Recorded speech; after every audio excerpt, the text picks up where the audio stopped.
Guys, अस्सलाम वालेकुम। This is Maryam Jafri and welcome back to my channel. आज दोबारा से मैंने सोचा कि लास्ट टाइम बहुत ज़्यादा मज़ा आया था मुझे बाहर निकल कर पार्क आकर, तो मैंने सोचा आज मैं फिर से बाहर निकलूँ, पार्क जाऊँ और थोड़ा सा रिफ़्रेश हो जाऊँ बिफोर गोइंग ऑफिस। अभी थोड़ा सा टाइम है मेरे पास और और आज क्या किया इन लोगों ने, फराज फाजी ने और शावीर ने, इन लोगों ने प्रॉपर से शिकार किया आज। और शिकार करने के बाद बाकी की स्टोरी वो खुद ही बताएंगे, जो कि आगे मैं क्लिप ऐड कर दूँगी इसका। तो अब थोड़ा सा टाइम रह गया और थोड़ा सा टाइम के बाद मैं रेडी होंगी ऑफिस के लिए और फिर जाऊंगी और फिर अनलिमिटेड काम काम काम और फिर वापस और फिर वही रूटीन। अच्छा, कल वापस जब मैं कल जब मैं ऑफिस जा रही थी तो इतनी सख्त किस्म की सर्दी थी कि आई कांट टेल यू। दिन के अंदर इतना ज़्यादा गर्म मौसम होता है कि आप टेरेस के ऊपर थोड़ी सी देर के लिए भी खड़े नहीं हो सकते। मैंने कपड़े फैलाने जाना था टेरेस पर, लेकिन मेरे से जाया ही नहीं जा रहा था क्योंकि इतनी शिद्दत की गर्मी थी। और जब मैं वापस आ रही थी ऑफिस से और जब जा रही थी, दोनों टाइम पर इतनी सख्त किस्म की सर्दी थी कि I can't even tell you. इतनी सख्त कि मुझे आज जैकेट्स निकालने पड़े। आज मैंने जैकेट्स निकाले हैं ताकि जब मैं शाम के टाइम जाऊंगी तो ठंड होगी बहुत ज़्यादा, तो मैं जैकेट पहन कर जाऊंगी और वापसी पर भी जैकेट वापसी पर भी जैकेट पहनूंगी। और ये इस टाइम मैं एटमॉस्फेयर आपको बता रही हूँ लाहौर का, क्योंकि मैं लाहौर में होती हूँ। और बाकी जो भी लाहौरी देख रहे होंगे वो कहेंगे पता नहीं क्या शायद गलत बोल रही है। अगर आप लोग भी मगरिब के बाद घर से बाहर निकलोगे तो आप लोगों को भी ऐसा ही फील आएगा। अच्छा, रोज़ डेली बेसिस पे हम लोग जा रहे होते हैं, लेकिन कल जो शिद्दत की ठंड थी ना, उसका तो कोई कंपैरिजन ही नहीं हो सकता। चलो थोड़ी देर झूले पे भी बैठ जाती हूँ। अच्छा, एक और मैं बात बताती हूँ आपको, बहुत ज़्यादा इंटरेस्टिंग। ये जो आप स्विंग देख रहे हैं, ये आगे वाला वो वाला, इस वाले स्विंग एक दफ़ा हम लोग रात को इधर से गुजरे। ये मैं पीछे स्विंग भी आपको दिखाती जाती हूँ। हम लोग रात को इधर से गुजरे, इधर साथ ही ना फ़िल्टर है पानी, वो जो आपको नज़र आ रहा है वो फ़िल्टर है। तो हम लोग इधर से रात को गुजर रहे थे और कोई भी नहीं था इस पार्क के अंदर, कोई भी नहीं था। लाइट्स थोड़ी बहुत ऑन थी, जो येलो लाइट्स ऑन होती हैं, और आसपास जैसे आपको नज़र आ रही है स्ट्रीट्स हैं, लाइक घर बने हुए हैं, ये सारे घर बने हुए हैं, ठीक है। तो इन सब के घरों के गेट्स बंद थे, इन सब के घरों में के गराज में भी इवन के कोई नहीं था, कोई भी नहीं था पार्क में। दूर दूर तक देखो, अगर कोई भी आया है, वॉक करके आया है, गाड़ी पर आया है, साइकिल पर आया है, जिस तरह से भी आया, उसको जाने में टाइम तो लगेगा ना। अगर वो जा रहा होगा तो नज़र आएगा कहीं ना कहीं दूर, किसी ना किसी रोड के ऊपर।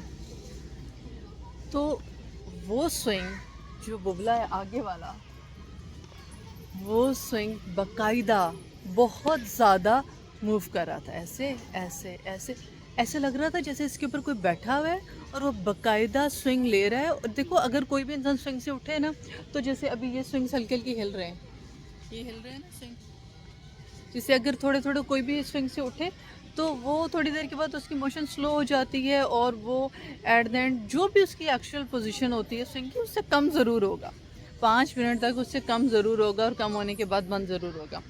तो हम लोग उस टाइम वॉक कर रहे थे, वॉक करके हम इधर से गुजरते, मुझे थोड़ा अपना कि इस जगह से हम रोड पर से वॉक करते करते करते करते इधर तक, और मैंने नोट करना शुरू किया वो स्विंग एक ही मोशन के अंदर क्यों मूव कर रहा है, करी जा रहा है, करी जा रहा है, करी जा रहा है, स्लो ही नहीं हो रही थी उसकी मूवमेंट, स्लो ही नहीं हो रही थी। तो फ़ौरन से मैंने बच्चों को लिया, पहले वॉक ही कर रहे थे, उनको चला रहे थे, उठाया, एक को फाजी ने, एक को मैंने, और स्पीड लगा दी यहाँ से और हम चले गए। क्योंकि उस टाइम मेरे दिल में भी वही वाइब आ रही थी और फाजी के दिल में भी वही वाइब आ रही थी कि इस वाले स्विंग के ऊपर कोई ऐसी चीज़ है जो बैठी हुई है और वो इस टाइम स्विंग ले रही है। और that was a true story. और ये स्विंग मैंने सिर्फ एक दफ़ा नहीं मूव होते हुए देखा, इस वाले स्विंग को मैंने बहुत दफ़ा, लाइक मैं बहुत ईयर से इधर ही रह रही हूँ, तो बहुत 2 दफ़ा पहले भी, लाइक इन टोटल 3 टाइम्स मैंने इस वाले स्विंग को मूव होते हुए देखा है, सिर्फ और सिर्फ इस वाले एक स्विंग को, और वो भी रात के टाइम, लेट नाइट, और एग्जैक्टली सेम वही मोशन होती है। तो रात को तो जब भी मैं इधर से गुजरती हूँ तो मैं पता नहीं क्यों अनकॉन्शियसली इस वाली स्विंग की तरफ देखती हूँ एक दफ़ा, कि ये मूव तो नहीं कर रहा आज, कि आज तो नहीं मूव कर रहा। मैं जब भी गुजरती हूँ, क्योंकि ये मेरा एक रेगुलर सा रूट है। इन आउट के लिए भी अगर आपने इधर हमारी सोसाइटी में इन आउट करना है तो भी आपके लिए रेगुलर सा रूट है। तो मैं लेकिन एक और भी बात मज़े की, तो जब मैं नॉर्मली पार्क में आती हूँ, यही स्विंग्स कुछ ऊंचे हैं, बाकी ये छोटे नीचे हैं, जैसे जिस पे जी बच्ची है, और वो भी जो स्विंग्स हैं वो भी नीचे हैं। तो उन पर मैं बैठ नहीं सकती क्योंकि आई एम टॉल और मेरी लेग्स इतनी लंबी हैं, तो मुझे हमेशा उसी वाले स्विंग में बैठना पड़ता है और मैं बैठती हूँ फिर भी। लेकिन खैर अभी तो कोई चीज़ नहीं है ना बैठी हुई, उस टाइम बैठी होती है बाकी में रात को। क्योंकि जिन्नात भी तो एग्जिस्ट करते हैं, ये ट्रू थिंग है, आप लोगों का बिलीव होना चाहिए कि जिन्नात एग्जिस्ट करते हैं और जिन्नात भी हमारे आसपास होते हैं। अगर हम उनका जिक्र करें तो वो आ जाते हैं और उनकी क्वांटिटी भी बहुत ज़्यादा। ये है कि वो इनविजिबल है, हमें नज़र नहीं आते, तो हम लोग इसलिए डरते नहीं हैं उनसे। अदरवाइज़ वो हमारे साथ होते हैं, आसपास होते हैं। उनमें भी कैटेगरीज़ हैं, उनमें भी उनके भी फ़िरके हैं, उनके भी मज़हब हैं, उनके भी सारे बिलीव्स हैं जिन पे वो बिलीव करते हैं। और वो लोग तंग नहीं करते इंसानों को अनलेस अनटिल वो आपको तंग, जैसे अगर हम लोग उनके एरिया में इंटरफेयर कर रहे हो, उनकी चीज़ों में इंटरफेयर कर रहे हो, तो फिर वो हमें तंग करना स्टार्ट करते हैं। अदरवाइज़ वो लोग हमें तंग नहीं करते। और आप लोगों के जन्नत के बारे में क्या बिलीव है? आप लोगों को कभी लाइफ के अंदर इस तरह का कोई वाक़या पेश आया? और भी बहुत से जन्नत के वाक़े हैं जो हुए हैं लाइफ के अंदर मेरे साथ, जिसमें मैंने देखा है, वो मैं फिर किसी और दिन बताऊँगी। तो आप लोग मुझे बताओ कि आप लोगों ने कभी लाइफ के अंदर कोई भी इस तरह से देखा है जो आपको नज़र आया हो, कुछ इस तरह की चीज़ और फिर गायब हो गई हो, या फिर कोई भी इस तरह का वाक़या? तो अगर आपने देखा है तो do let me know in comment section, मुझे बताओ। और मुझे आप इंस्टा पे भी फॉलो कर सकते हो। और अब मैं अपने ब्लॉग का एंड करती हूँ क्योंकि I am going back to home. थोड़ा सा टाइम रह गया है, तैयार होना है, और तैयार होने के बाद फिर वापस जाना है। वाइट भी मैं तैयार होने की वीडियो थोड़ी सी बनाऊँ, क्लिप बनाऊँ, अगर बनाया तो लगा दूँगी। अदरवाइज़ अपना बहुत सा ख्याल रखना। फिर मिलते हैं हम दोबारा कल एक न्यू ब्लॉग के साथ। Take care, bye bye.